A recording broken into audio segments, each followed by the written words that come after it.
नमस्कार, आप लोग देख रहे हैं जेके मीडिया। एक दो दिन से लगातार एक इशू जो बड़ा एक बर्निंग इशू बना हुआ है, ये नया इशू है जम्मू कश्मीर के अनएम्प्लॉयड यूथ के साथ जुड़ा हुआ। क्योंकि लगातार 10,000 नौकरियों की जहां बात हो रही थी, अब अगर उन 10,000 नौकरियों के ऊपर हरी झंडी मिली है, यानी कि जो ये हरी झंडी के तौर पर आप अखबारों में इश्तिहार भी देख रहे हैं, honourable lieutenant governor GC Murmu ji द्वारा युवाओं को मुबारकबाद दी गई है कि 8,575 क्लास 4 की नौकरियां हैं, जिनके साथ लगभग 1,800 के करीब जो है पंचायत अकाउंट असिस्टेंट की भी पोस्ट हैं। इन पोस्ट में जो ये क्लास 4 की पोस्ट हैं, इनमें बच्चों को फॉर्म फिल करने में ये दिक्कत आ रही है कि उसके अंदर सिर्फ एलिजिबिलिटी 12th पास ही मांगी गई है। यानी कि अगर कोई 12th पास से ऊपर एलिजिबिलिटी भर रहा है तो उनके फॉर्म नहीं भरे जा रहे हैं, और उनसे डिक्लेरेशन ली जा रही है कि अगर वो 12वीं से ज़्यादा की क्वालिफिकेशन का होगा और वो 12वीं लिखेगा तो बाद में उस डिक्लेरेशन के हिसाब से उसको रिजेक्ट भी किया जा सकता है। इसके लिए युवाओं में काफ़ी ज़्यादा रोष है, गुस्सा है, जो आप सोशल मीडिया पर देख भी रहे हैं लगातार, चाहे वो ट्विटर हो, चाहे वो इंस्टाग्राम हो, चाहे वो फेसबुक हो। मेरे साथ ये सभी युवा हैं, अनएम्प्लॉयड हैं, और ऑलरेडी अनएम्प्लॉयमेंट एक बड़ा इशू है जम्मू कश्मीर के अंदर। सो ये डिबेट लेकर मैं जेके मीडिया में आपके साथ जुड़ा हूँ। आप लोग भी अपनी राय इस वीडियो के माध्यम से कमेंट सेक्शन में दे सकते हैं। कोविड-19 चल रहा है, इसलिए मैं ज़्यादा लोगों को तो नहीं बुला सकता, 3 से 4 लोगों को अपने साथ इस डिबेट में ज़रूर बुलाया है मैंने, और इनके साथ हम बात भी करेंगे। आपका नाम क्या है? सतवीर सिंह मनहास। सतवीर जी, ये जो क्लास 4 का जो जॉब्स निकली हैं और उसमें सिर्फ 12वीं के ही बच्चे जो हैं एलिजिबल हैं, इससे युवाओं में बड़ा रोष है। क्या आप कहना चाहेंगे और क्या रिक्वेस्ट करना चाहेंगे ऑनरेबल एलजी से?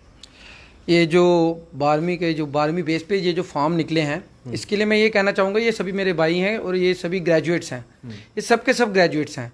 अभी थोड़ी देर पहले बात चल रही थी हमारे में, तो इन्होंने मुझे सोशल मीडिया से इन्होंने मेरे साथ बात की कि भैया ऐसे ऐसे बात है और इस पर आपको बुलाया गया। और आपसे मैं सबसे बड़ा शुक्रिया करना चाहता हूँ, क्योंकि आज की डेट में सबसे ज़्यादा कोई चैनल देखा जाता है जेके मीडिया, इसलिए हमारी यही प्रेफरेंस थी कि आपको बुलाया जाए ताकि हमारी बात ये लाखों लोगों तक पहुंचे। क्योंकि आजकल सोशल मीडिया का ज़माना है, जैसे कि आपने कोविड-19 चल रहा है, कोई घरों से बाहर नहीं निकल सकता। हम ये चाहते हैं कि आर्टिकल नंबर 16 है जो हमारे कानून में, जिसमें बताया गया है कि हर एक बंदे को इक्वालिटी है, वो फॉर्म भर सकता है। इससे पहले ये बात नहीं हुई। अब इन बच्चों ने ग्रेजुएशन कर दी है, तो इनमें क्या दोष है इसका?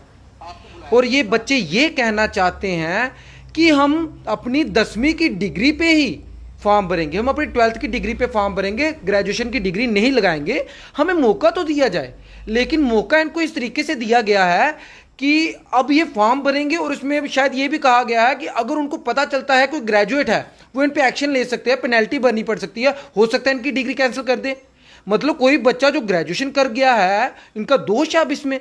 अब तो ये गवर्नमेंट को सोचना चाहिए ना कि अगर उन्होंने निकाला है तो किस तरीके से निकाला है इस लॉ को। ये गवर्नमेंट है जो बैठे हैं हमारे ऊपर, आला अफसरान बैठे हैं, हमारे पॉलिटिशियन बैठे हैं जो हमें समझाते हैं, बड़ी बड़ी बातें करते हैं, लेकिन सबको बताते हैं। अब उनको इतना तो सोचना चाहिए, ग्रेजुएट क्या करेगा? या आपने इनके लिए कोई अलग से कोटा रखा है? ये ग्रेजुएशन वाले क्या करेंगे? यहाँ तो आप क्लियर कर दीजिए ना सबको। और इसके बीच में डेली वेजर्स का भी आपको पता, वो भी इसी के बीच में होंगे, उनको भी 5 मार्क्स दे दिए हैं। अब यही बताइए ना, जो यूथ है, डेली वेजर्स तो आप डेली उनका देखते रहते हैं, वो तो 40 साल से ऊपर चले गए हैं, कोई 50 साल के, कोई 55 साल के। मेरे अपने गांव के कई लोग 50-55 के हो गए, 60 में तो रिटायरमेंट होती है। अब उनके साथ युवाओं को डाल के युवाओं को भविष्य को खराब क्यों कर रहे हैं? अगर आपको कुछ करना ही था तो युवाओं के लिए अलग निकालते। हर साल लाखों स्टूडेंट निकलते हैं। अगर आप देखेंगे पिछले 60,000 थे, वो 1,25,000 कैसे हो गए, उनके ऊपर ही कार्रवाई चलाते रहेंगे तो ये जो नौजवान मेरे पीछे खड़े हैं, कोई दिन ऐसा आएगा ये भी बूढ़े हो जाएंगे, तो सरकार युवा को दे क्या रही है? ये बेवकूफ़ बनाना बंद करें। इसलिए मैं चाहता हूं कि ग्रेजुएट लेवल के जो बच्चे हैं वो भी फॉर्म भर सके। 10th और 12th की डिग्री पे वो फॉर्म भरेंगे, वो मानने को तैयार हैं, लेकिन आप उनको मौका तो दें। आपने तो उनको धमकी दे दी है कि अगर आपने फॉर्म भरा और हमें पाया गया कि आप ग्रेजुएट हैं, आपको पेनल्टी भरनी पड़ेगी, कल को उनकी ग्रेजुएशन डिग्री कैंसिल हो जाए, उसका कौन जिम्मेवार है? इसलिए मैं ये चाहता हूं कि गवर्नमेंट फिर से अपनी ये जो नोटिफिकेशन निकाली है इसको क्लेरिफाई करे, और ग्रेजुएट्स के लिए अगर अलग से कुछ देना चाहती है तो वो उनको क्लेरिफाई करे, क्योंकि बच्चों के भविष्य का सवाल है। जो पढ़ गए हैं इसका मतलब वो तो गलत कर गए, यहाँ पे तो 10th 12th वाली बात आ गई। और ये जो आपने बात कही, कश्मीरी लोग बड़ा गुमराह करते हैं हमें, इस बात पे कश्मीरी लोग बड़ा गुमराह करते हैं। ये 4th क्लास है, ये इस जॉब के लिए अच्छा नहीं है। खुद वो 4th क्लास छोड़ के वो छोटी से छोटी नौकरी हो वो ले लेते हैं। तो इसमें हमारे डोगरों का क्या कसूर है? हमारे डोगरों को सिर्फ वो डाल बनाते हैं। इसलिए मैं चाहता हूं कि गवर्नमेंट जल्द से जल्द ये नोटिफिकेशन चेंज करे, क्योंकि जो पढ़ा लिखा युवा है वो बेरोजगार घूम रहा है। अगर वो पढ़ गया है तो वो उसको आप बाद में प्रमोशन दीजिएगा, लेकिन मौके पर उसको फॉर्म तो भरने दीजिए। इसलिए मैं सभी अपने डोगरे भाइयों से, सभी अपने जम्मू कश्मीर के भाइयों से कहना चाहता हूं, जो देशभक्त हैं और जो एक लाइन पे चलते हैं, एक लाइन पकड़ के चलते हैं, उनको एक दूसरे का हाथ पकड़ के चलना चाहिए और सबको साथ लेके चलना चाहिए, जिससे ये हो सके कि हर बच्चे को मौका मिल सके जॉब करने बात का। आपने की, मैं एक बार आपसे फिर बात करूंगा। आपका नाम क्या है? मेरा नाम युगास्कर सिंह जम्वाल। जवाल साहब, क्या आप कहना चाहेंगे कितना युवाओं के साथ धोखा है अगर इस तरह की चीज? बहुत धोखा है। जब स्टार्टिंग में नोटिफिकेशन आई थी तब कुछ भी नहीं लिखा था, मतलब मैक्सिमम बच्चों ने ये किया था कि JKSSB की क्लास 4, क्योंकि इस टाइम मतलब बेरोजगारी बहुत ज़्यादा है, तो मैक्सिमम बच्चों ने कोचिंग भी लेना स्टार्ट कर दी है, मतलब फीस भी दे दी है, ऑनलाइन क्लासेस भी चल रही है।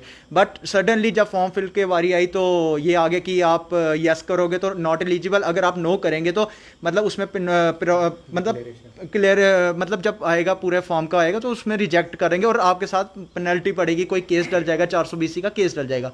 ठीक है, फिर उसके बाद आ गया अकाउंट जो पंचायती है, उसमें भी परसेंटेज रख ली है। मतलब अब ग्रेजुएट वाला है वो मतलब क्या करे, जिसकी मतलब बिलो 50 है या कुछ भी है, मतलब वो क्या करेगा? ना वो क्लास 4 के लायक रहा, ना वो रहा पंचायती राइट्स के लिए ग्रेजुएट लेवल के फॉर्म के लिए, तो मतलब वो जाए कहाँ? बिल्कुल, एक बड़ा बर्निंग इशू है और मेरे साथ ये सभी युवा हैं और मैं धन्यवाद करूंगा जितने लोग हमारा इस लाइव वीडियो को देख रहे हैं, वो भी अपना कमेंट सेक्शन में अपनी राय रखें। उनकी राय भी ज़रूर मैं कमेंट सेक्शन की जो है सभी लोगों के साथ डिस्कस करूंगा। आपका क्या नाम है? अतुल। अतुल जी, आप अपनी क्या बात रखना चाहेंगे और ऑनरेबल LG से क्या अपील करना चाहेंगे? LG साहब से मैं अपील करना चाहूँगा, उन्होंने खुद अपने इंटरव्यू में कहा था ये हमने फेज़ 1 में 10,000 जॉब्स निकाली हैं और जो डेली वेजर है उनके लिए कुछ और सोचा है। ठीक है, तो अब हमें क्यों नहीं फॉर्म भरने दिए जा रहा जबकि हम ग्रेजुएट हैं? इवन JKSSB क्या चाहती है कि स्टूडेंट ग्रेजुएट ना हो, क्योंकि हर सेक्शन में ज़्यादा फॉर्म 4th क्लास के ही निकलेंगे आने वाले टाइम पे भी। ये नहीं कि अभी निकले, ये इशू आगे भी बढ़ेगा कि अब इन्होंने रख लिया है वो 12th पास, तो आगे वाले डिपार्टमेंट भी यही करेंगे, 12th पास ही चाहिए। तो ग्रेजुएशन वाला कहाँ जाएगा? ग्रेजुएट बंदा क्या करेगा? ग्रेजुएशन मतलब करना हमारी गलती नहीं है, हम तो चलो 12th के बाद हर कोई ग्रेजुएशन करेगा ही। इवन कि अभी आप सर्वे करके देख लेना, 60% जो अनएम्प्लॉयड यूथ है वो ग्रेजुएट और पोस्ट ग्रेजुएट है, ना कि 12th पास। उसके पीछे कारण भी ये है कि नौकरी ही नहीं है। है। अगर नौकरी नहीं निकली तो बच्चे तो आगे पढ़ेंगे ही, वो तो इस चीज़ का इंतजार नहीं करेंगे ना नौकरी कब निकलेंगे, तो वो पढ़ाई रोक लें अपने। इवन कि ये तो हमारा राइट टू इक्वालिटी है। इवन हम ये भी नहीं बोल रहे कि हमें ग्रेस मार्क्स दिए जाए ग्रेजुएशन के कुछ, हम तो ये चाहते हैं कि हमें फॉर्म भरने दिया जाए और उसके मेरिट बेस पे ही हम आगे आएंगे, क्योंकि फॉर्म भरना ये हमारा इक्वल राइट है। सेम पेपर आएगा, सेम सब कुछ आएगा, 10th वालों ने भी वही पेपर डालेगा, हमारा भी वो पेपर है, जो पढ़ेगा वो जॉब लेगा, जो नहीं पढ़ेगा वो रह जाएगा ऐसे ही। तो मतलब इक्वलिटी होनी चाहिए हर एक को, मतलब इक्वलिटी होनी चाहिए कि भरे और पढ़े। ये कहते हैं कि ग्रेजुएशन है, ज़्यादा पढ़ा हुआ है, ये हो गया। अब हमारी 28 एज हो गई है, कितने साल से मतलब पढ़ाई से हम मतलब दूर हैं, तो मतलब हमें भी पढ़ना है दोबारा से, मतलब 10th 12th मतलब दोबारा से मतलब पढ़ना है। ठीक है, वो तो आगे 10th से निकले हैं, 12th से निकले हुए हैं, उनके लिए इतना मुश्किल नहीं है, हमारे लिए ज़्यादा मुश्किल है दोबारा मतलब स्टार्टिंग से पढ़ना है। बिल्कुल, कुछ और युवा भी हैं, उनसे भी हम बात करेंगे। आपका क्या नाम है? मेरा नाम रोहित नरगोत्रा है। रोहित जी, आपके बाकी साथियों ने अपनी अपनी बात रखी है, आप अपनी क्या बात रखना चाहेंगे? मेरी सर सिंपल सी बात है कि मैं अभी इंजीनियर लेवल का बंदा हूँ। मुझे सर ये नहीं है कि मुझे हाई लेवल पे जाना है या लो लेवल पे जाना है। एक क्लास 4th पोस्ट निकली है, ये सब बंदों के लिए होनी चाहिए, ना कि ये ग्रेजुएट लेवल पे नहीं है जहाँ फिर 12th क्लास पे बच्चों के लिए है। इन्होंने पहले क्लेरिफाई करना था, जब इन्होंने नोटिफिकेशन निकाली थी इनको क्लैरिफाई करना चाहिए था कि हाँ ग्रेजुएशन लेवल बंदा है, नहीं भर सकते।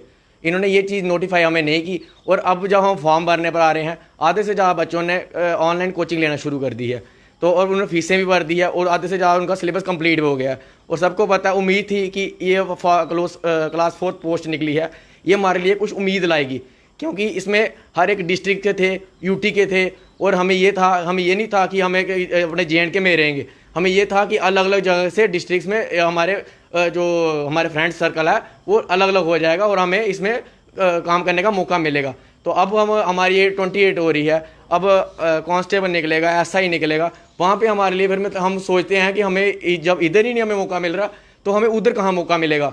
जब अब सेक्टेड में भी कभी बोल रहे हैं कि निकलेंगे फॉर्म, 12th बेस पे, अगर वो भी निकले, अगर इधर वो भी जेके मीडिया ही का मतलब जेके एसएसबी ही ले रही, कंडक्ट करेगी, तो अब जब वही नहीं ले रही तो फिर बाकी जो फॉर्म निकलेंगे और 4th क्लास फॉर्म निकलेंगे वहाँ तो हम फिर अलाई ही नहीं करेंगे किसी भी जगह पे। ठीक है, तो हम यही गुजारिश करते हैं लेफ्टिनेंट गवर्नर साहब जी से कि हमें इस फॉर्म के लिए एलिजिबिलिटी दी जाए। बिल्कुल। आपका क्या नाम है? सर अमिल। आमिर जी, बाकी सभी ने अपनी अपनी बात रखी, आप क्या कहना है? सर मैं ये बोलना चाहूँगा, मैंने 2015 में ग्रेजुएशन कंप्लीट की थी उस इंजीनियर, इलेक्ट्रिकल इंजीनियर में। उसके बाद सर जेई के फॉर्म निकले, AEE के फॉर्म निकले, लेकिन उसकी भी रिक्रूटमेंट सर इन्होंने कैंसिल कर दी। उसको पैसों का भी कुछ पता नहीं कि बच्चों को पैसे वापस आएंगे नहीं आएंगे, वो भी इनका कोई पता नहीं सर। रेवेन्यू जनरेट हो रहा है लेकिन बच्चे अपने मेहनत से पैसे घर वालों से लेते हैं, फॉर्म भर देते हैं, लेकिन सर पैसे वापस नहीं आते ना, इनका सीधे कैंसिल हो जाता है एडवर्टाइजमेंट। लोगों का मतलब बच्चों का भविष्य स्पॉइल हो रहा है सर। और लोग 5-5 साल से कोचिंग भी ले रहे हैं, IAS कोई किसी की तैयारी कर रहा है, और सर ऐसे मतलब अपॉर्चुनिटी नहीं मिलेगी तो सर बच्चों का आगे भविष्य थोड़ा ख़राब हो जाएगा। बिल्कुल, अपॉर्चुनिटी तो चाहिए। बिल्कुल, आखिर में अगर कि मैं बोलना चाहता हूँ कि फिर अगर इतना ही था तो एज क्राइटेरिया 40 ईयर्स क्यों है इसका? अगर आपने 10th 12th के बच्चे ही लगाने थे तो इसका एज क्राइटेरिया 22 23 होना चाहिए, 40 क्यों है? या तो आप वेट कर रहे हो कि बंदा 12th करके बैठा रहे, 40 की एज में वो फॉर्म भरे, तो इसका एज क्राइटेरिया में नहीं जा रहे। इसमें हम यही चाहते हैं कि हमें भी इक्वल राइट मिले, हम भी पेपर दें, और हम भी 10th 12th के बेस पे ही देंगे। हम कोई ग्रेजुएशन बेस पे नहीं दे रहे, हम भी 10th 12th पे ही दे रहे हैं। ना हम इसमें ग्रेस मार्क्स वगैरह मांग रहे हैं कुछ, ना कोई बेनिफिट मांग रहे हैं। हम खाली चाहते हैं कि हम भी उनके साथ एक मेरिट में बैठें, पेपर दें और पूरे ट्रांसपेरेंसी में ये चीज़ें हों। बिल्कुल। सर बिल्कुल, आखिर क्या आप कहना चाहेंगे और गवर्नर साहब को क्या अपील करना चाहेंगे? हम गवर्नर साहब से यही अपील करना चाहेंगे कि ये अभी कोविड-19 चल रहा है, तो हम अपने घर के यार दोस्त ही हैं जो यहाँ पे बैठे हुए हैं। ऐसे कई युवा हैं जो आपके लाइव में भी चल रहे होंगे, जो कमेंट्स कर रहे होंगे, तो ऐसे कई युवा हैं कि इनके साथ इनजस्टिस क्यों किया जा रहा है। हम गवर्नर साहब से ये कहना चाहते हैं, लेफ्टिनेंट गवर्नर साहब से, कि आप आए हैं, यहाँ की एडमिनिस्ट्रेशन यूटी में चेंज हुई है, अगर यूटी में आए हैं तो ऐसा कुछ करके जाइए जो यादगार रहे हमारे जम्मू कश्मीर स्टेट के लिए, यूटी के लिए यादगार रहे, और इन बच्चों को नौकरी का मौका दिया जाए, कम से कम नौकरी का मौका दिया जाए। अगर नौकरी का मौका इनसे छिन रहा है तो इनको क्या फ़ायदा हुआ 370 तोड़ने का या 35 तोड़ने का? उसके बाद इनको लगा था, एक नई उम्मीद जागी थी, नहीं हो सकता है जम्मू को कुछ नया मौका मिले, बट हो ऐसा रहा है, इनजस्टिस हो रहा है। पढ़ा लिखा बंदा फॉर्म नहीं लगा सकता है, तो इससे बड़ा इनजस्टिस क्या होगा? मैं लेफ्टिनेंट गवर्नर साहब से यही अपील करूंगा, ये बच्चे खुद मान रहे हैं कि हम 10th और 12th की ही डिग्री लगाएंगे, हम उनके बराबर के जो एग्जाम होंगे वही देंगे, हम आपसे कोई एक्स्ट्रा मार्क्स नहीं मांग रहे, बट हमें एलिजिबल कर दीजिए ना। इन बच्चों की जो पढ़ाई है, जो माता पिता ने इनके पैसे खर्चे हैं, इनको एलिजिबल कर दीजिए। मैं ये नहीं कह रहा कि मुझे कीजिए, मैं कह रहा हूं कि ये बच्चे जो भी हैं, युवा है, ये हमारे जम्मू कश्मीर का, ये हमारे जम्मू कश्मीर का भविष्य है। बाकी जब इनकी जॉब लगेगी नहीं लगेगी, ये आपसे गुस्सा नहीं होंगे, ये सिर्फ ये चाहेंगे कि अगर राइट टू इक्वालिटी है तो राइट टू इक्वालिटी है कहाँ पे, ये बता दिया जाए बस। बिल्कुल, बहुत बहुत शुक्रिया आप सभी युवाओं का, और जितने भी लोग इस वीडियो में मेरे साथ लाइव थे उनका भी बहुत बहुत शुक्रिया। आप अपनी राय रखिएगा और अपनी राय ज़रूर रखिए, और इस वीडियो को शेयर कर सकते हैं आप फेसबुक, ट्विटर, इंस्टाग्राम पे कंसर्न्ड अथॉरिटीज़ को टैग करके। फ़िलहाल ये एक नया अनएम्प्लॉयड यूथ के साथ धोखा है कि 12वीं से ज़्यादा पढ़े हुए युवा जो हैं क्लास 4 की पोस्ट के लिए एलिजिबल नहीं हैं। आप अपनी राय इस वीडियो पर रख सकते हैं। आशीष कोहली, जेके मीडिया के लिए, जय हिंद।